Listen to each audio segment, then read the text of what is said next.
పుదీనా చికెను ఎలా తయారు చేసుకోవాలో చూద్దామండి. కేజీ చికెన్‌కి మీడియం సైజు పుదీనా కట్ట ఒకటండి. హాఫ్ కిలో అయితే చిన్న సైజు పుదీనా కట్ట ఒకటి క్లీన్ చేసి పక్కన పెట్టేసి స్టవ్ మీద ప్యాన్ పెట్టేసి సరిపడా ఆయిల్ కూడా వేసుకోండి.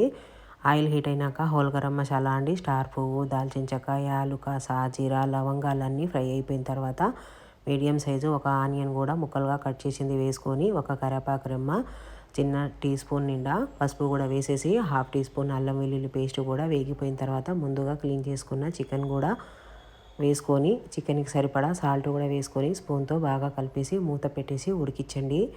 ఇలా చికెను బాగా ఉడికిపోవాలండి. ఇది పుదీనా చికెన్కి గ్రేవీ తిక్కుగానే ఉండాలండి.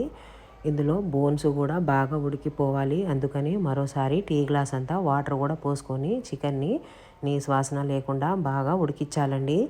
ఇలా బోన్స్ అన్నీ ఉడికిపోవాలండి. ఎక్కడ నీసు వాసన ఉండకూడదు. ఇలా ఉడకడం అయిపోయిన తర్వాత మీడియం సైజు 2 టమాటాలు ముక్కలుగా కట్ చేసింది వేసుకోండి.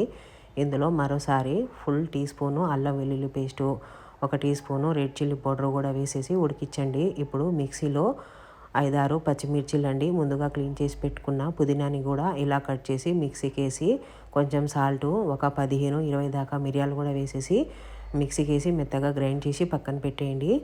ఇప్పుడు చికెను, కారము, టమాటాలు అన్నీ బాగా చికెన్కి కలిసిపోయి ఉడికిపోయింది కదా. ఇలా ఉడకడం అయిపోయిన తర్వాత ఇందులో హాఫ్ టీ స్పూను అంటే చిన్న స్పూన్ తోటి half teaspoon garam masala powder, ఒక ఫుల్ టీ స్పూను ధనియాల పౌడర్ కూడా వేసేసి బాగా కలపండి. ముందుగా మిక్సీకి వేసుకున్న పుదీనా కూడా వేసేసి బాగా కలిపేసి మూత పెట్టేసి 2 నిమిషాలు మీడియం ఫ్లేమ్లో ఉడికించండి. ఇలా ఉడకడం అయిపోయిన తర్వాత ఆయిల్ పైకి తేలుతుందండి. ఇలా ఆయిల్ పైకి తేలిందంటే స్టవ్ ఆఫ్ చేసుకోవడమే. ఇలా స్టవ్ ఆఫ్ చేసిన తర్వాత 2-3 నిమిషాలు రెస్ట్ ఇచ్చి సర్వింగ్ బౌల్లో వేసుకొని సర్వ్ చేసుకోవడమేనండి. ఎంతో టేస్టీ అయిన పుదీనా చికెను ఒకసారి ఇలా ట్రై చేశారంటే బోర్ కొట్టేదాకా తింటారండి. ఈ పుదీనా చికెన్కి కోకోనట్ మిల్క్తో బగారా వండుకోండి. టేస్ట్ చాలా బాగుంటుంది. లైక్ చేయండి, షేర్ చేయండి, సబ్స్క్రైబ్ చేయండి.